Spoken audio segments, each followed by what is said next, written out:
The day she called my Purple Heart service dog a violation was the day I decided to show her what real violation looks like. Picture this, 6 a.m. on a Tuesday morning in suburban Phoenix, and I'm stumbling to my front door in boxers and a ratty army t-shirt, wondering why someone's been hammering like the world's ending.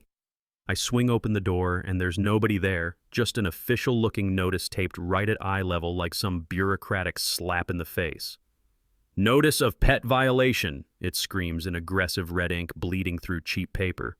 "Immediate removal of oversized, aggressive breed dog required or face $500 daily fines." I'm reading this garbage while my German Shepherd Rex sits calmly beside me, wearing his official service vest, because he sensed my stress levels spiking before I even knew why. Here's a 4-year-old professionally trained PTSD service dog, doing exactly what he's supposed to do, and some power-hungry neighbor wants him gone. What would you do if someone tried to steal your lifeline? Drop a comment and tell me where you're watching from. I bet your HOA has its own horror stories. Let me back up and tell you how I ended up in this suburban nightmare. My name's Garrett Morrison, 34 years old, Purple Heart recipient with 2 Iraq tours under my belt and enough shrapnel scars to make TSA agents nervous. After my divorce went nuclear 18 months ago, turns out Jody really does exist, and he was my wife's CrossFit trainer. I needed somewhere Rex and I could heal without judgment. Meadowbrook Estates seemed perfect, middle-class Phoenix subdivision where the morning desert air mixed with cooling asphalt, and you can hear automatic sprinklers clicking across manicured lawns like suburban metronomes. I chose this house specifically for the large backyard where Rex could run off energy without neighbors complaining.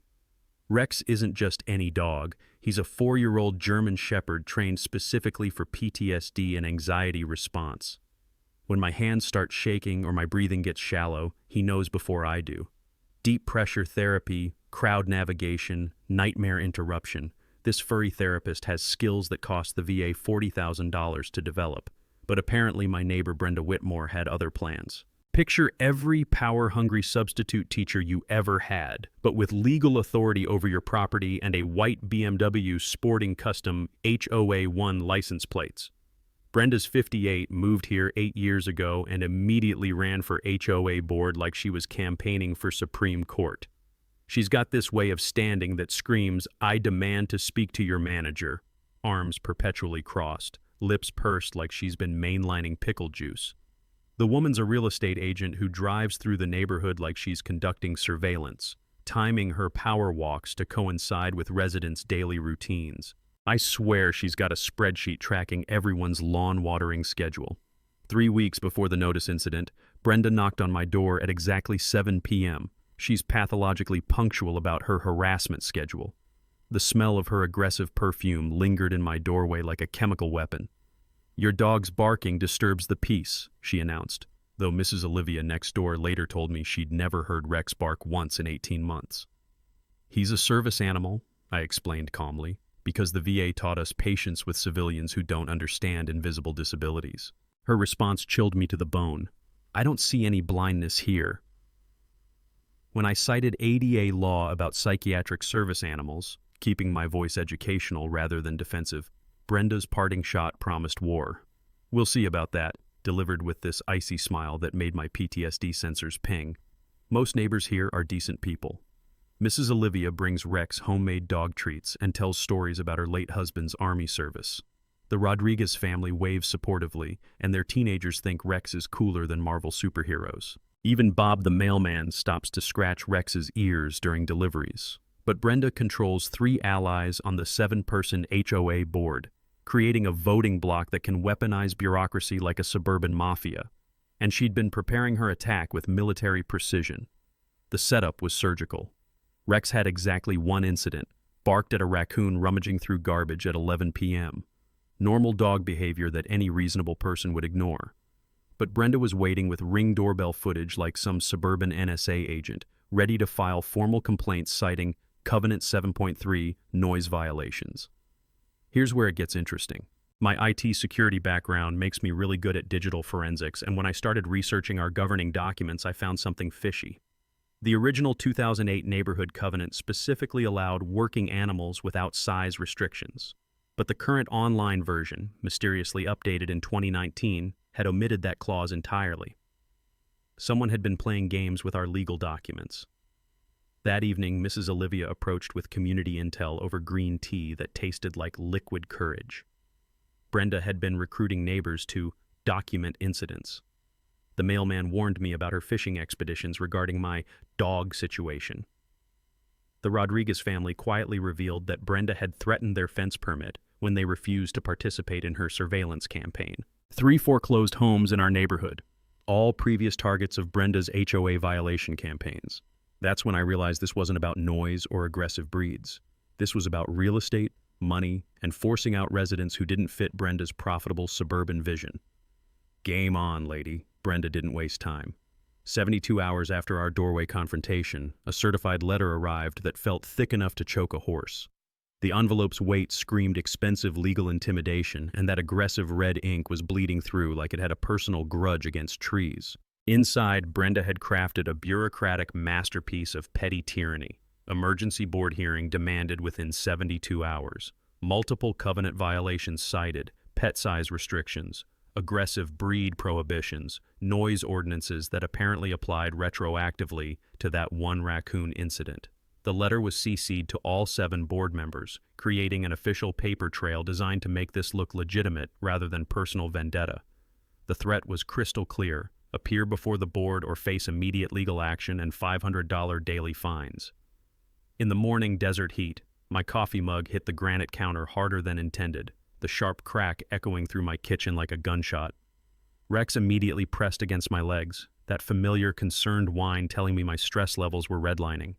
But here's where Brenda made her first catastrophic mistake. She picked a fight with someone who actually knows how to research. I spent that evening diving deep into federal disability law, remembering something my VA counselor had mentioned during one of our sessions. Federal law always trumps local rules when it comes to disability accommodations, she'd said, explaining why my college couldn't charge extra fees for Rex's campus access. The Americans with Disabilities Act isn't just a suggestion. It's constitutional bedrock that private covenants can't touch, no matter how fancy their legal language sounds. My IT background kicked into overdrive as I cross-referenced HOA authority against federal protections. What I discovered would make any civil rights attorney start calculating billable hours. HOAs can regulate a lot of things, but they absolutely cannot override federal disability accommodations. Period. Game over. Brenda might as well try to repeal gravity. But my digital forensics uncovered something even more explosive. Remember those mysteriously modified covenants? I'd found the smoking gun buried in archived web pages that Brenda probably thought had vanished forever. The original 2008 governing documents specifically stated that working animals, including but not limited to service dogs, therapy animals, and livestock guardians, were exempt from size restrictions and breed prohibitions. That protective language had been quietly deleted in a 2019 routine update that nobody seemed to remember voting on. Someone had deliberately sabotaged our legal foundation to eliminate protections for disabled residents. The next morning brought intelligence from my growing neighborhood spy network. Mrs. Olivia appeared at my door with the scent of jasmine tea clinging to her cardigan and fresh intel that made my blood boil. Brenda had been making rounds like some suburban Gestapo, recruiting neighbors to document any incidents involving Rex. She'd pressured the Rodriguezes about installing security cameras for everyone's safety, code for help me build a harassment case. Even Bob the mailman had noticed Brenda's sudden interest in my delivery schedule and pointed questions about my dog situation. The woman was building a prosecution case like Rex had committed war crimes instead of barking at trash pandas. But Brenda's surveillance campaign was about to backfire more spectacularly than a gender reveal party in drought season. My cybersecurity training includes digital evidence collection, so I'd already started documenting everything with the methodical precision that once tracked insurgent communications in Baghdad. Security cameras covering all property angles, time-stamped screenshots of every social media interaction, audio recording equipment for future encounters, perfectly legal in Arizona's one-party consent state. Then came Brenda's psychological warfare phase. She began driving past my house multiple times daily, her white BMW prowling the neighborhood like a suburban shark. The timing was surgical. She'd appear exactly during Rex's yard time, camera phone ready to capture any behavior she could weaponize as aggressive. The smell of her exhaust lingered in the desert air like territorial marking from some predatory animal. Here's where the plot thickened into something worthy of a crime drama. While documenting Brenda's stalking pattern, I stumbled across property records that revealed her true game. 3 homes in our neighborhood had been foreclosed in the past 2 years. All 3 families had been targets of sudden, aggressive HOA violation campaigns. All 3 properties had been purchased below market value by buyers represented by, plot twist, Brenda's realty company. This wasn't random neighbor harassment. This was a systematic real estate scam designed to terrorize homeowners into distressed sales that padded Brenda's commission checks. I reached out to those displaced families over the weekend, and their stories read like a harassment playbook. Sudden violation notices for microscopic infractions. Escalating fines that made selling seem like financial survival. Friendly offers from Brenda to help them escape the HOA nightmare at fire sale prices. The pattern was unmistakable, predatory, and definitely illegal under fair housing laws. But Brenda had made one crucial miscalculation. She'd targeted a disabled veteran with federal protections, military strategic training, and a service dog whose legal status was bulletproof under constitutional law. As I prepared for the upcoming kangaroo court hearing, one thing crystallized with diamond clarity. This fight had evolved beyond Rex. This was about protecting future families from a suburban predator who weaponized bureaucracy to steal people's homes. Time to show this HOA Karen what actual justice looks like when you pick the wrong fight. The HOA hearing was scheduled for Thursday evening in the community clubhouse, and Brenda had stacked the deck like a Vegas dealer with a gambling problem. She'd called in her 3-person voting block: Chuck, a retired cop who still carried himself like he was working patrol; Linda, an accountant who looked at everything through spreadsheet-tinted glasses; and Dave, a contractor who owed Brenda referrals for half his business. But Brenda's masterstroke was the community-wide email blast she sent 2 days before the hearing. Subject line: dangerous dogs in our family neighborhood. The message painted Rex as some kind of suburban menace, threatening property values and children's safety, conveniently forgetting to mention his federal service animal status or my disability. The smell of industrial carpet cleaner hit me as I walked into that clubhouse, Rex beside me in his official service vest, looking more professional than half the board members. I'd brought everything: service dog documentation, federal law printouts, and my phone recording everything, because Arizona's one-party consent law is a beautiful thing. Brenda opened the meeting with parliamentary procedure designed to limit my speaking time, Robert's Rules of Order weaponized by someone who'd clearly been practicing. She'd even brought a little gavel, because apparently suburban power trips require proper props. "Mr. Morrison," Chuck interrupted when I tried to present my ADA documentation, "how do we really know this animal is properly trained? Anyone can buy a vest online these days." That's when Rex demonstrated why the VA spent $40,000 on his training. Without any command from me, he sensed my rising stress and calmly positioned himself across my feet, performing deep pressure therapy with the precision of a medical intervention. The irony was delicious, Rex proving his professional training to people questioning his legitimacy. Chuck shifted uncomfortably, probably realizing that Rex's behavioral discipline exceeded his own. I presented the smoking gun evidence about the altered covenants, demanding explanation for how working animals' protections had mysteriously vanished from our governing documents. Brenda's response was pure bureaucratic deflection. These were routine updates approved by membership vote. "Great," I said, keeping my voice level. "I'd love to see the meeting minutes and voting records for those changes." The silence stretched longer than a Phoenix summer. Brenda couldn't produce documentation because the vote never happened. She'd simply edited the online covenants hoping nobody would notice or care enough to challenge her authority. Mrs. Olivia had driven over specially to serve as my character witness, and her testimony was devastating in its simplicity. Rex's gentleman dog. Never bark, never aggressive. Problem is not dog. Problem is woman who make trouble for good people. The room's energy shifted as neighbors realized they were watching a kangaroo court in action. Brenda threatened immediate fines if I continued disrupting proceedings, which was rich considering I was following proper procedures while she was violating due process rights that even HOAs have to respect. The predetermined vote was 4-3 to uphold all violations, but the real victory was exposing Brenda's methods to the community. Several neighbors who'd attended as neutral observers left looking disturbed by what they'd witnessed. Here's where my weekend research paid off in ways Brenda never anticipated. I'd spent hours digging through public property records, and the pattern I'd discovered was more damning than I'd initially realized. Not only had Brenda's realty company profited from 3 neighborhood foreclosures, but she'd also been the listing agent when those same families first moved in. She was running a long-term con: recruit families to buy homes, wait for them to settle in and make improvements that increase value, then manufacture HOA violations to force distressed sales that she could flip for massive commissions. It was real estate farming with homeowners as the crop. After the hearing, several neighbors approached me privately. The Rodriguez family asked for my attorney's contact information. Apparently, they'd been receiving preliminary violation notices about their fence height. Mrs. Patterson mentioned escalating pressure about her garden gnomes violating aesthetic standards. Even the Johnsons had gotten warnings about their basketball hoop being too visible from the street. Brenda wasn't just targeting me. She was systematically working through the neighborhood, identifying her next victims. The HOA's immediate retaliation was swift and financially brutal. $500 in daily fines starting immediately. Formal notice that unpaid violations would result in property liens within 30 days. The ultimate threat: rehome your animal or face foreclosure proceedings. Brenda personally delivered this ultimatum with a sheriff's deputy in tow.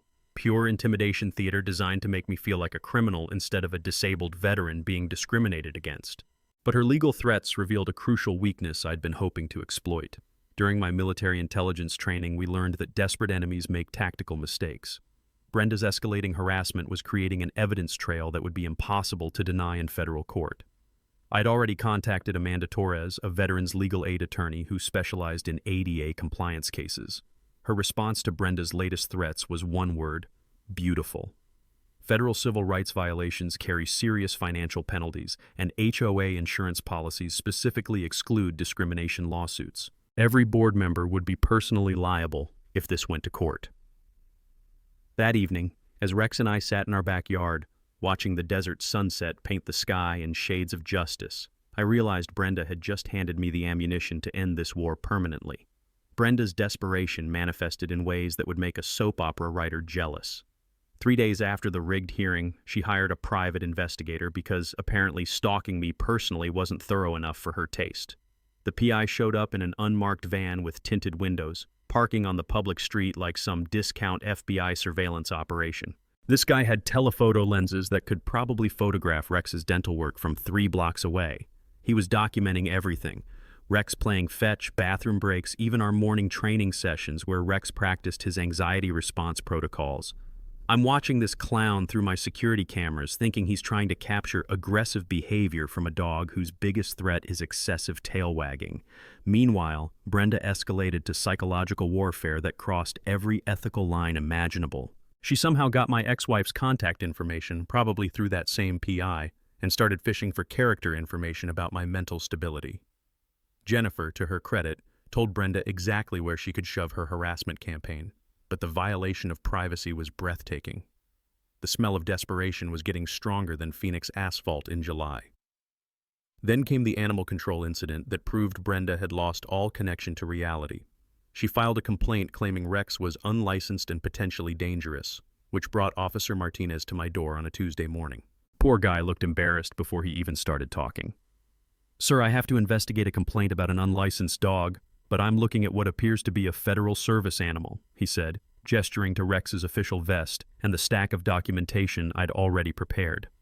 I handed over Rex's paperwork: service animal registration, current vaccinations, city license, and federal ADA certification.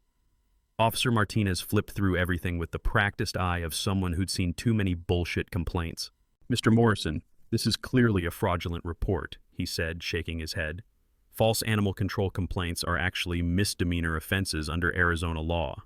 We get a lot of these from HOA disputes, and frankly, I'm tired of wasting taxpayer resources on neighborhood grudges." Here's something most people don't realize.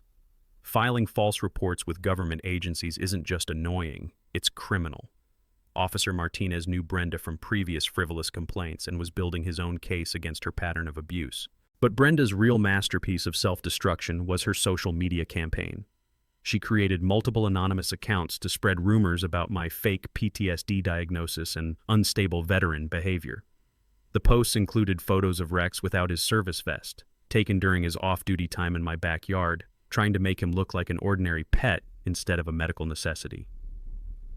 My cybersecurity background made tracing these accounts back to Brenda's IP address easier than finding sand in Arizona. Every defamatory post, every privacy violation, every attempt to undermine my disability status was being documented with forensic precision that would make prosecutors weep with joy. The community backlash against Brenda was building like a summer thunderstorm. Mrs. Olivia organized an impromptu Rex Appreciation Committee that brought homemade treats and moral support. The Rodriguez family posted a yard sign reading, "We support our veterans," that faced directly toward Brenda's house. Even Bob the mailman started taking extra time to play with Rex during deliveries, making sure Brenda could see the community solidarity from her surveillance windows. Here's where the plot thickened beyond my wildest expectations. My journalist contact at the Phoenix Business Journal had been investigating HOA corruption for months, and my case was exactly the smoking gun she needed. While digging into Brenda's real estate connections, she uncovered financial records showing Brenda's company was hemorrhaging money from multiple lawsuits over undisclosed property violations. Brenda wasn't just running a foreclosure scam, she was facing bankruptcy and desperately needed commission income from forced neighborhood sales to avoid losing her own home. Her attack on me wasn't just discrimination, it was financial survival wrapped in bureaucratic terrorism. The desperation explained everything: the escalating surveillance, the criminal complaints, the character assassination campaign. Brenda was a cornered animal fighting for her economic life, and disabled veterans were apparently acceptable collateral damage. But her biggest mistake was underestimating military strategic thinking. While she was busy playing amateur detective with surveillance cameras, I was building a federal civil rights case that would make her harassment campaign look like a tactical nuclear weapon pointed at her own face. My attorney Amanda Torres had reviewed all the evidence and delivered a verdict that made my Purple Heart feel lighter. "Garrett, this is the clearest pattern of disability discrimination I've seen in 15 years of practice. Federal law doesn't just protect you, it's about to make Brenda personally liable for damages that could reach 6 figures. Every board member who'd voted to uphold discriminatory violations would face individual lawsuits. The HOA's insurance wouldn't cover civil rights violations, meaning personal assets were at risk." As I watched Brenda's BMW cruise past my house for the 4th time that day, I realized she'd just spent 3 weeks building the evidence case that would destroy her career, her finances, and her suburban kingdom. Sometimes the best strategy is letting your enemy defeat themselves while you document everything for court. Sometimes the universe hands you justice wrapped in public property records and a dash of cosmic irony. While Brenda was busy playing suburban Gestapo with her telephoto lenses and fraudulent complaints, I decided to apply my investigative skills to a different target: Brenda herself. What I discovered made my military intelligence training feel like preparation for this exact moment. Remember how Brenda weaponized covenant violations against everyone else? Turns out our HOA queen had been living in a glass house while throwing stones for 3 solid years. Her property survey, available through Maricopa County records, revealed violations so blatant they'd make a corrupt politician blush. That gorgeous pool house she used for business meetings, built 18 inches too close to the property line, violating setback requirements that were clearly spelled out in the same covenants she'd been quoting like scripture. Her decorative privacy fence exceeded height restrictions by 1.5 feet, ironically installed to hide the unpermitted shed she'd been using as her real estate office. But here's the kicker that made me laugh so hard, Rex came over to check my mental status. Brenda had been running an unlicensed commercial business from residential property for over 3 years. City zoning records showed no permits for home-based real estate operations. Property tax filings revealed she'd been claiming commercial deductions for that shed office, while the HOA covenants explicitly prohibited business activities in residential zones. Using Brenda's own fee structure against her violations, she owed approximately $52,000 in accumulated fines. The woman who'd been threatening my home with foreclosure had been living in Violation City since before I'd even moved to the neighborhood. The irony was so thick you could spread it on toast. My VA counselor had taught me something valuable during those early PTSD sessions. Sometimes people project their own guilt onto others as a defense mechanism. Brenda's aggressive enforcement against everyone else was classic psychological displacement. She was terrified of her own rule-breaking being discovered, so she attacked others to deflect attention from her hypocrisy. But discovering Brenda's violations created a moral dilemma that kept me awake despite Rex's calming presence. I could file complaints immediately and watch her world burn, but that felt like becoming the same kind of bully she'd been. Military honor doesn't disappear just because you're fighting dirty opponents. Instead, I realized this information was better used as strategic leverage rather than a nuclear weapon. Brenda's violations gave me the ultimate insurance policy: mutually assured destruction that could end her harassment campaign without destroying her life completely. The legal implications were staggering. HOA board members aren't exempt from their own rules. If anything, their position makes violations more serious because it demonstrates selective enforcement and potential corruption. Amanda Torres explained that discrimination cases become slam dunks when you can prove the accuser is violating the same rules they're weaponizing against protected classes. This creates what we call prosecutorial misconduct in the civilian world, she said, barely containing her excitement. Brenda's been selectively enforcing rules while violating them herself. That's textbook discrimination with a side of fraud. Every threatening letter Brenda had sent, every fine she'd imposed, every violation she'd cited became evidence of a rigged system designed to target specific residents while protecting her own illegal activities. But the most beautiful part? Brenda's own surveillance and documentation obsession had created a paper trail proving she knew about covenant enforcement while simultaneously violating multiple covenants herself. Her meticulous record-keeping would become the evidence that buried her authority permanently. I had the power to end this war immediately, but something my drill sergeant taught me echoed in my mind. The best victories are the ones where your enemy defeats themselves. Brenda was digging her own grave with every escalation. My job was to keep documenting while she buried herself deeper. That evening, watching the desert sunset paint the sky in shades of poetic justice, I sealed all the evidence in an envelope with Amanda Torres and prepared multiple strategies depending on Brenda's next moves. Rex and I had gone from defense to offense without firing a single shot. Sometimes patience and preparation beat aggression and intimidation. Brenda was about to learn that lesson the hard way. War requires allies, and I was about to assemble a team that would make Brenda's HOA power trip look like amateur hour. Time to turn this neighborhood dispute into a masterclass in community organizing with federal law backing. First recruit, Amanda Torres from Veterans Legal Aid, a civil rights attorney who specialized in ADA compliance and had a personal vendetta against discriminatory HOAs. During our strategy session in her downtown Phoenix office, surrounded by law books that smelled like justice and old paper, Amanda laid out the nuclear option. Federal civil rights complaints carry serious financial penalties, she explained, spreading case precedents across her desk like battle plans. The beautiful thing about ADA violations is that federal law doesn't just protect you, it creates personal liability for anyone who willfully violates disability protections. HOA board members can be sued individually, and their insurance won't cover civil rights violations. That last part was the golden bullet I'd been hoping for. Most people don't realize that HOA insurance policies specifically exclude discrimination lawsuits, meaning board members' personal assets become fair game when they violate federal law. Community organizer number 2, Mrs. Olivia, who'd transformed from quiet neighbor into suburban resistance leader practically overnight. The elderly widow had connections throughout the neighborhood that would make a political campaign manager jealous. Her Rex Defense Fund started with a mason jar on her kitchen counter and grew into a legitimate legal expense account within days. Many neighbors afraid of Brenda, she told me over green tea that tasted like liquid courage, but more neighbors angry about bullying good veteran. We organize quiet, then strike loud.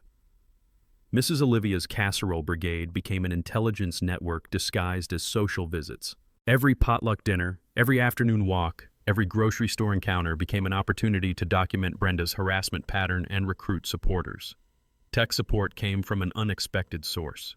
Miguel Rodriguez Jr., the 17-year-old across the street who'd been watching this drama unfold like his own personal Netflix series. The kid had digital skills that made my IT background look like stone tablets, and he'd been documenting Brenda's social media harassment campaign with the methodical precision of a federal prosecutor. "Mr. Morrison, I've got screenshots of every fake account she created," Miguel said, pulling up files organized better than most corporate databases. "She's been posting defamatory content about your PTSD diagnosis, which violates both state privacy laws and federal disability protections. Plus, I traced her IP addresses, so we have digital fingerprints for everything." My fourth ally emerged from within enemy territory, Chuck, the retired cop board member who'd been growing increasingly uncomfortable with Brenda's methods. During a chance encounter at the neighborhood Circle K, where the smell of diesel fuel mixed with his obvious moral conflict, Chuck pulled me aside. Look, I voted with Brenda because I thought this was about legitimate rule enforcement, he said, studying his coffee like it held answers. But her behavior since the hearing has been unprofessional, potentially illegal, and definitely not what I signed up for. If she keeps escalating, I might have to reconsider my position. The community organizing tactics spread like wildfire through social networks, both digital and analog. Regular dog park meetings became strategy sessions where neighbors shared intelligence about Brenda's surveillance activities. A neighborhood petition supporting service animal rights collected 47 signatures within 3 days, with residents adding personal messages about their own experiences with Brenda's harassment. My cybersecurity background proved invaluable for evidence collection and digital forensics. Motion-activated cameras with cloud backup prevented evidence tampering.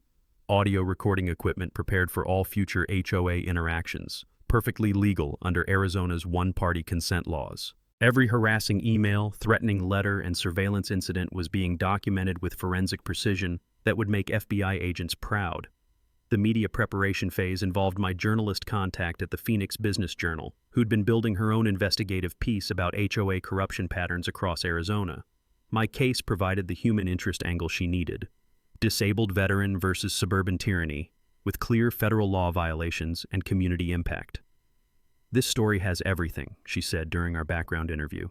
Disability discrimination, real estate fraud, community organizing, and a service dog who's more professional than the people trying to ban him.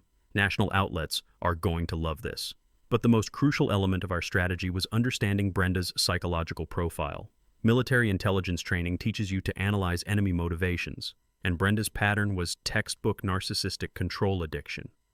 She needed to dominate others to feel powerful, which meant she'd inevitably overreach in public where witnesses could document her true character.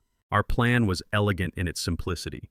Create situations where Brenda would reveal herself to the community while we maintained dignity and legal high ground. Let her hang herself with her own behavior while building an unassailable federal case. The evidence vault was complete. Chronological harassment timeline, audio-video recordings of discriminatory meetings, financial documentation of Brenda's real estate scam, and digital forensics proving her defamation campaign. Rex's role remained the same. Continue being the perfect service animal while serving as a living symbol of dignity versus petty bureaucracy. 10 days until the next HOA board meeting. Time to let Brenda dig her grave deeper while we prepared to bury her authority permanently. Brenda's desperation reached levels that would make reality TV producers salivate. With her authority crumbling and the community turning against her, she pivoted to sabotage tactics that crossed from petty harassment into actual criminal behavior. First came the bribery attempt that proved she'd completely lost touch with reality. Brenda approached Jake Stevens, our city building inspector, during his lunch break at a downtown sandwich shop. The conversation, which Jake later reported to the ethics office, went exactly like you'd expect from someone whose moral compass had been spinning wildly for months. There must be something wrong with that veteran's property, she told him, sliding an envelope across the table. Code violations, safety issues, anything that would require immediate action. Jake, a 20-year city employee who'd seen every corruption attempt imaginable, recorded the conversation on his phone before politely explaining that attempted bribery of public officials was a federal crime. Brenda's face apparently went through more color changes than a Phoenix sunset before she grabbed her purse and fled. The ethics complaint was filed within hours, creating an official misconduct investigation against our HOA president. Jake became an unexpected ally, warning me about future false complaints while documenting Brenda's attempt to weaponize city government for personal vendettas. But Brenda's real masterpiece of self-destruction was her social media smear campaign that escalated into digital stalking. She'd created a network of fake accounts across Facebook, Nextdoor, and Instagram, posting carefully cropped photos of Rex during his off-duty time to make him appear aggressive. These posts claimed I was faking disability for special treatment and sharing private medical information she'd somehow obtained through her PI surveillance. Miguel Rodriguez's digital forensics skills proved invaluable here. The kid had traced every anonymous account back to Brenda's home IP address and documented timestamps showing the posts were being created during her known surveillance activities. We had digital fingerprints connecting her to cyberbullying, defamation, and medical privacy violations. Mrs. Whitmore really doesn't understand how the internet works, Miguel told me. pulling up network analysis that looked like something from CSI, Cyber. She's been using the same passwords, posting patterns, and even linguistic quirks across all her fake accounts. A first-year computer science student could prove this is the same person. The community response to Brenda's increasingly unhinged behavior was building like a summer thunderstorm. The Rex support rally that misses. Olivia drew over 60 residents to the community park, with local veterans groups adopting our cause as a broader discrimination case. Someone had even created "We Stand with Rex" yard signs that began appearing throughout the neighborhood like suburban protest art. Brenda's retaliation was swift and vindictive. Residents who'd publicly supported me started receiving violation notices for microscopic infractions: mailbox heights off by half an inch, grass 1 shade too green, basketball hoops too visible from street view. Her systematic intimidation campaign was creating more enemies than a politician during election season. The breaking point came when Brenda escalated to attacking my livelihood. She contacted my employer's HR department, claiming I was an unstable veteran whose service dog posed workplace safety risks during video conferences. She filed a fraudulent OSHA complaint about dangerous animals in home offices and began calling my clients directly with warnings about my mental instability. That's where Brenda discovered she'd picked the wrong target and definitely the wrong company. My employer, a cybersecurity firm that valued diversity and veteran hiring, responded to her harassment campaign by offering their legal team's assistance and publicly supporting my accommodation rights. Their HR director actually thanked me for bringing the discrimination to their attention because it helped them identify potential bias in their vendor relationships. The employment attack backfired so spectacularly that Brenda's real estate license became threatened. Her harassment of a disabled veteran's workplace violated fair housing laws and professional conduct standards. The state licensing board opened an investigation based on my employer's formal complaint. But Brenda's psychological breakdown was becoming visible to the entire neighborhood. Late-night drive-bys past my house increased to multiple times per evening. She began leaving threatening notes about final warnings regarding Rex's presence. Door-to-door campaigns to poison community opinion fell flat when neighbors realized they were listening to increasingly unhinged rants about fake veterans and dangerous animals. The final straw was her confrontation with Mrs. Olivia outside the grocery store, where Brenda accused the elderly widow of harboring supporters of dangerous dogs and demanded she stop bringing Rex treats. Mrs. Olivia, frightened by the aggressive behavior, called police to report harassment. Officer Martinez, who'd investigated the fraudulent animal control complaint, recognized the escalation pattern immediately. He issued Brenda an official warning about stalking behavior and documented the incident as part of an ongoing harassment case. 3 HOA board members privately approached me that week, requesting meetings to discuss resolving the situation before it gets worse. Chuck publicly withdrew his support for Brenda's methods. Linda expressed concerns about professional reputation damage. Even Dave worried about his city inspector connections being compromised by association. The trap was perfectly set. All that remained was letting Brenda spring it herself at the upcoming board meeting where the entire community would witness her final meltdown. Brenda's final acts of desperation made her previous behavior look like polite disagreement. With her authority evaporating and criminal investigations mounting, she launched a last-ditch campaign that crossed every legal and moral boundary imaginable. The attempted dog theft was so brazenly illegal, it belonged in a crime drama. While I was at a VA appointment, Brenda hired a private animal removal service, basically a guy with a truck who advertised on Craigslist. She told him Rex was an abandoned, dangerous dog that needed immediate seizure for public safety. Fortunately, Mrs. Olivia was gardening when this clown showed up with a catch pole and official-looking paperwork that turned out to be completely fabricated. Her panicked call brought me racing home to find Rex safely inside, while a very confused contractor tried to explain why he thought stealing a federal service animal was legitimate work. The contractor immediately cooperated with police when he realized he'd been hired for what amounted to felony theft. Arizona law treats service animal theft as a serious crime, with penalties including mandatory restitution and potential federal charges. The attempted seizure created another criminal complaint against Brenda, who was rapidly building a rap sheet longer than a CVS receipt. But her psychological warfare reached new lows with the fabricated bite incident that proved she'd completely abandoned reality. Brenda filed a police report claiming Rex had bitten a neighborhood child, providing detailed descriptions of injuries that supposedly required medical treatment. The investigation lasted exactly 4 hours. No child had been treated for dog bites at any local medical facility. No parents had reported incidents involving Rex. The victim Brenda described didn't even exist in our neighborhood. When pressed for specifics, her story changed multiple times before she claimed the family had moved away to avoid further trauma. Officer Martinez, who was becoming familiar with Brenda's pattern of false reports, cited her for filing fraudulent police complaints, a misdemeanor that would appear on background checks for her real estate license renewal. "Ma'am, this is the third false report you've filed in 2 months," he told her, according to the incident report I later obtained. "False police reports waste taxpayer resources and are criminal offenses. Consider this your final warning before we pursue charges." The community protection network that had formed around Rex and me was operating like a neighborhood watch program designed to monitor the watchers.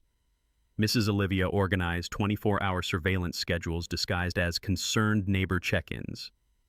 Miguel Rodriguez and his friends created a group chat that tracked Brenda's BMW movements with military precision. Even Bob the mailman started timing his deliveries to ensure Rex was never alone during outdoor activities. But Brenda's most catastrophic mistake was obtaining and sharing my confidential VA medical records. During a community meeting about holiday decorations, yes, she managed to weaponize Christmas planning. She stood up and began reading details about my PTSD diagnosis and treatment history. The room went dead silent as neighbors realized they were witnessing a federal crime in progress. HIPAA violations carry serious penalties, but sharing protected medical information in a public forum to harass a disabled person elevates the offense to potential felony territory. Amanda Torres nearly dropped her coffee when I called about the medical privacy violation. "Garrett, this is prosecutorial gold. Medical privacy laws don't mess around, and using protected health information to discriminate against disabled individuals is exactly what federal civil rights legislation was designed to prevent." The Veterans Legal Aid Organization immediately filed complaints with both the Department of Health and Human Services and the Department of Justice. Brenda had just handed us a federal case that could result in 6-figure penalties and potential criminal charges. Meanwhile, the professional consequences were mounting like Phoenix summer heat. Her real estate clients began requesting different agents after witnessing her increasingly erratic behavior. The local realtor association quietly distanced itself from her practices. Insurance companies started asking pointed questions about liability exposure for agents under criminal investigation. My investigative work revealed the final piece of Brenda's corruption puzzle: embezzlement of HOA funds. Pool maintenance contracts had been inflated to cover spa services at her personal residence. Landscaping bills included work performed on her private property. She'd been using community funds as her personal piggy bank for over 2 years. The financial fraud exposure created criminal liability beyond civil violations, and the evidence was hiding in plain sight within HOA financial records that any resident could request under Arizona law. Brenda's psychological breakdown became visible to anyone paying attention. Public outbursts at the grocery store about fake veterans taking advantage of real disabilities. Confrontational behavior toward other service dogs at the community park. Social media rants that revealed mental instability concerning enough that friends and family began expressing worry about her judgment. The final trap was set when Brenda announced her intention to have Rex destroyed as a dangerous animal, claiming authority as HOA president to override federal protections. This public statement, recorded by multiple witnesses and Miguel's ever-present phone camera, created the perfect setup for our ultimate confrontation. Rex remained the perfect professional throughout this chaos, demonstrating service animal behavior that contrasted beautifully with the surrounding human hysteria. Community children were literally asking their parents why adults couldn't behave as well as the dog everyone was fighting about. 10 days until the next board meeting, where Brenda would face a room full of witnesses, media attention, and the consequences of 3 months spent digging her own professional grave. The community clubhouse had never seen drama like this. 80-plus residents packed into a space designed for 40, with local media crews setting up cameras and veterans advocacy groups sending representatives. The air crackled with tension thicker than Phoenix humidity, and you could smell the anticipation mixed with industrial carpet cleaner and nervous sweat. Brenda called the meeting to order with her little gavel, trying to project authority while surrounded by hostile faces and recording devices. She'd dressed for battle in a power suit that screamed, "I'm definitely not having a breakdown." but her hands shook slightly as she shuffled through papers that would soon become evidence.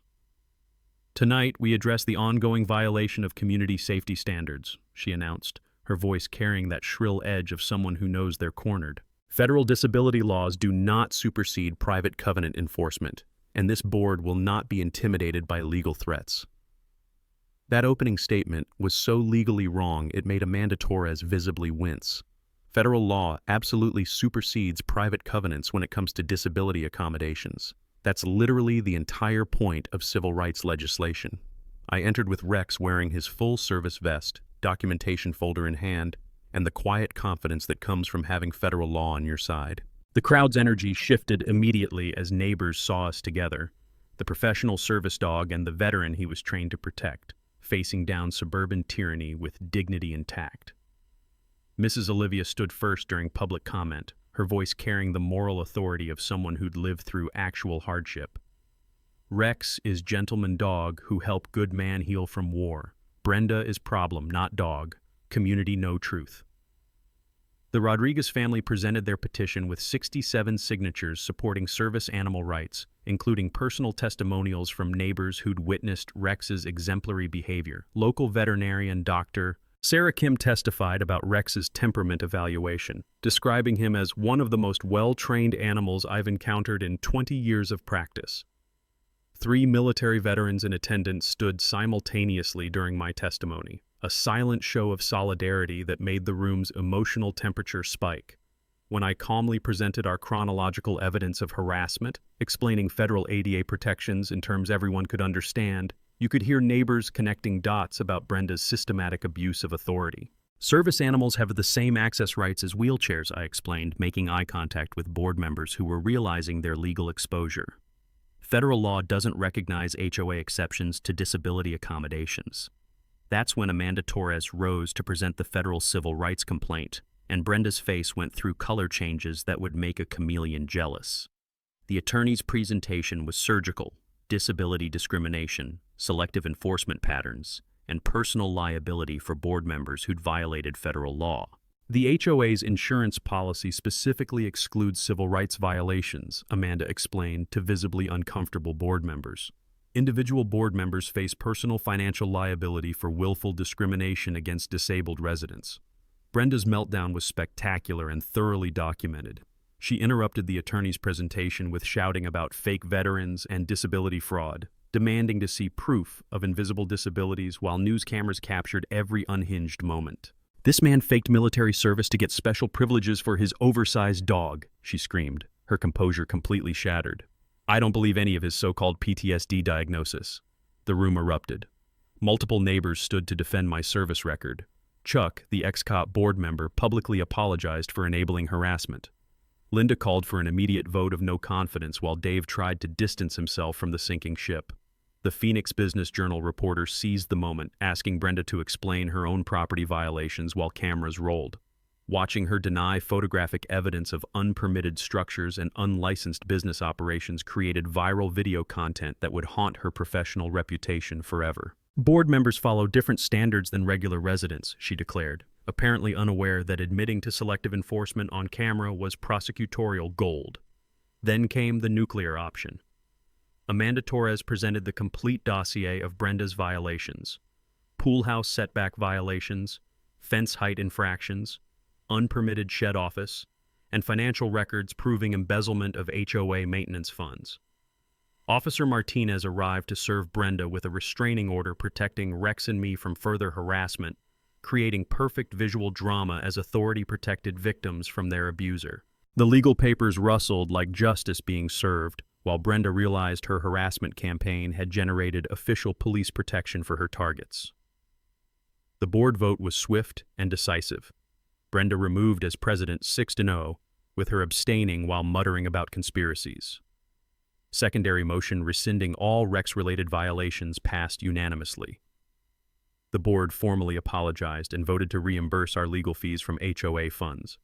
Brenda's final exit was pure theater. She refused to accept removal, threatened to sue the entire neighborhood for defamation, and stormed out screaming about fake veterans and rigged elections while news cameras captured her BMW speeding away from the community she'd terrorized for months. Rex remained calm throughout the chaos, performing deep pressure therapy during my stress peaks and accepting congratulatory pets from dozens of supporters. He'd become the unofficial neighborhood mascot and living symbol of dignity, triumphing over petty tyranny. The celebration in the clubhouse after Brenda's departure felt like Liberation Day, with Mrs. Rodriguez elected as interim president and emergency policy revisions scheduled to prevent future abuse of authority. 6 months later, Meadowbrook Estates had transformed from suburban battlefield into a model community that housing advocacy groups now study as an example of inclusive governance. The new HOA board, led by President Maria Rodriguez, implemented transparent enforcement policies and established Rex's Rule, federal service animal protections with educational resources for residents who might not understand disability accommodations. Brenda's consequences unfolded like dominoes falling in slow motion. Criminal charges for false police reports and HIPAA violations resulted in probation and mandatory community service at a veterans rehabilitation center, poetic justice that even Hollywood couldn't have scripted better. Her real estate license was suspended pending ethics investigations, and the embezzlement charges forced her to sell her violation-riddled house to pay legal fees and restitution. The restraining order prevented any contact with Rex or me, which turned out to be unnecessary since Brenda moved to Tucson shortly after losing her home. Sometimes karma doesn't need help. It just needs documentation and federal law enforcement. My personal victory extended far beyond winning a neighborhood dispute. The community support network that formed during our fight became genuine friendships that helped my PTSD recovery more than any medication. Rex's training was publicly validated through the most comprehensive real-world test imaginable, and our home finally became the healing sanctuary I'd originally sought. The federal civil rights settlement created a $50,000 legal fund for veterans facing similar discrimination, administered through Veterans Legal Aid with Amanda Torres overseeing cases. We'd turned our individual struggle into systemic change that would protect future disabled veterans from HOA harassment campaigns. The case became required reading for veterans advocacy training programs nationwide, and Amanda uses our documentation as a teaching example for building bulletproof civil rights cases. The key lesson she emphasizes: document everything, because harassment evidence builds powerful federal lawsuits that create real financial consequences for discriminatory behavior. Our story inspired similar cases across the country to seek legal recourse instead of suffering in silence. Rex became an unofficial therapy dog for other PTSD veterans, not in any professional capacity, but through informal community connections that formed around our shared experiences with invisible disabilities and the service animals that make normal life possible. The ripple effects reached the HOA industry itself, where insurance companies began requiring disability compliance training after our case demonstrated the financial risks of federal civil rights violations. Property management companies started hiring legal consultants to review enforcement policies because nobody wanted to face the kind of personal liability exposure that destroyed Brenda's career. The community transformation was remarkable. Annual Service Animal Appreciation Day festivals now raise money for veteran services while educating neighbors about disability accommodations. The dog park established with recovered embezzlement funds became a gathering place where Rex plays with dozens of four-legged friends, including the German Shepherd mix owned by the military family who bought Brenda's former house. Property values actually increased due to positive national media attention about our inclusive community governance. Veterans families specifically seek out Meadowbrook Estates because they know they'll find support rather than harassment for their service-connected disabilities and accommodation needs. 1 year later, I'm thriving in an environment where neighbors wave instead of spy, where Rex can perform his service duties without documentation challenges, and where community meetings focus on improvements rather than intimidation. The irony isn't lost on me that Brenda's harassment campaign created exactly the opposite of what she intended: a stronger, more connected neighborhood that actively protects its most vulnerable residents. The social good initiative we established continues growing. Rex's Fund Scholarship Program has provided service dog training assistance to 12 veterans, with annual fundraisers raising over $25,000 for local veteran services. Community partnerships with the VA hospital bring PTSD awareness events that help civilian neighbors understand military trauma while connecting veterans with resources and support networks. Mrs. Olivia, now 81 and still bringing homemade dog treats, summarizes the transformation best. Good people make good neighborhoods when they stand together against bullies. Her simple wisdom captures what we learned. Communities are strongest when they protect their most vulnerable members rather than targeting them for elimination. Here's the bottom line. Federal protections for disabled Americans exist specifically for situations like ours. When you know your rights and document violations, standing up to bullies doesn't just protect yourself, it creates safer spaces for everyone who comes after you. Share your HOA nightmare stories in the comments below. Let's expose these power-hungry bullies and help other people know their rights. And don't forget to subscribe for more justice stories where the good guys actually win. Because sometimes fighting back isn't about revenge. It's about building a better world, one neighborhood at a time. That's a wrap for today's episode on HOA Stories. If you enjoyed watching Karma in action, smash that like button, comment your thoughts, and let us know if you've dealt with HOA madness too. Subscribe so you won't miss the next HOA meltdown we post.